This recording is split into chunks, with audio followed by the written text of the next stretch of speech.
Hey everybody, Brick Barron's back, man. Thanks for tuning in.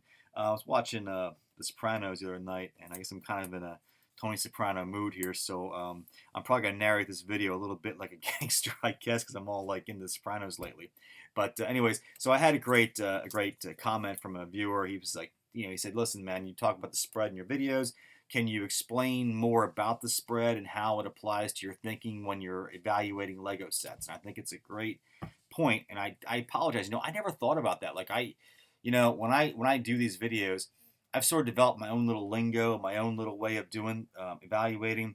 I never really explained, I guess, beforehand what my lingo means. So this is more of a classroom session to kind of explain the spread, what it is, how I use it, and how you can use it maybe to help you. All right, so let's get right into it. The spread is the distance between the retail price and the parts value. You want as big a spread as you can possibly get. I'm going to explain why in a second. Here it is. Now, think of the spread like a number line, right? Positive numbers. So positive number, let's say n is a number. Let's call this $100. You want to go $100 your number line. You want to go as far to the right as possible.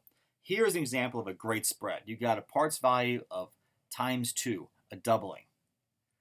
That's awesome. You see a spread like this, I don't care what the theme is, you probably should consider buying it.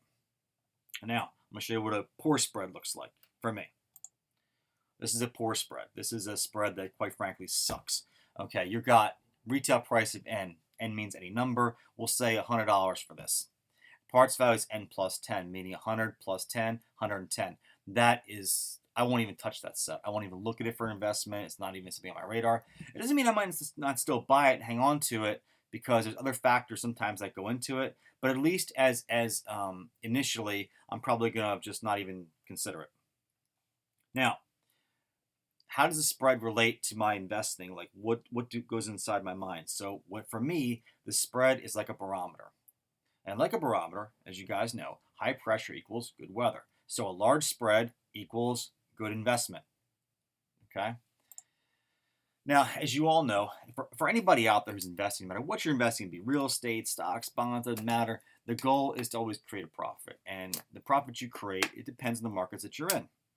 Now, in Lego investing, what I've kind of noticed, and remember, I'm not a professional Lego investor. I've only been doing it for about 5 years. I said dabble with it. It's a hobby.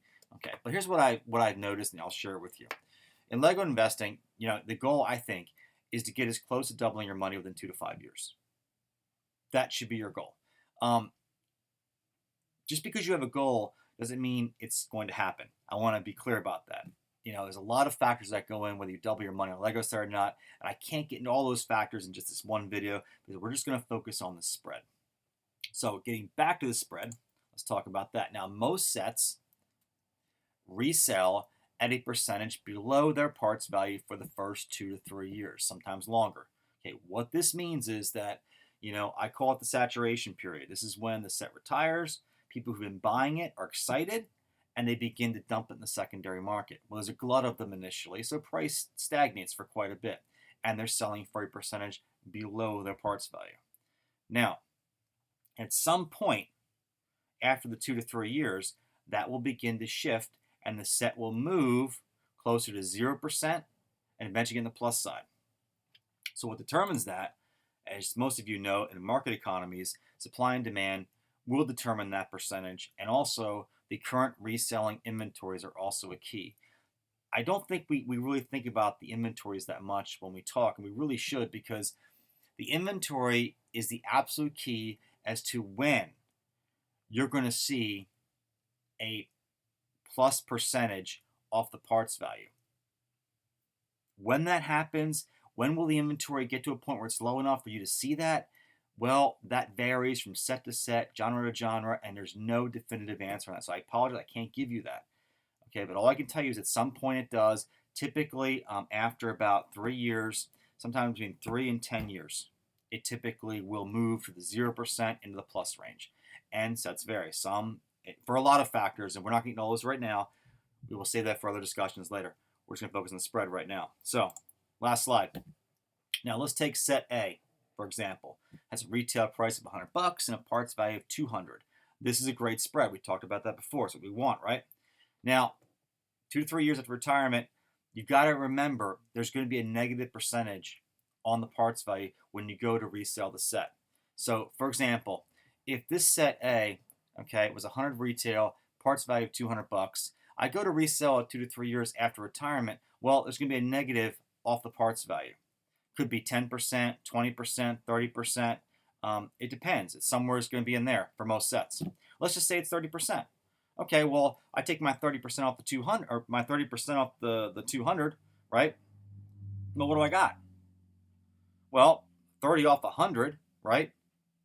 Leaves me with 70. So I got about 140 bucks I'm going to resell it for. So I'm only making potentially 40 bucks off my 100.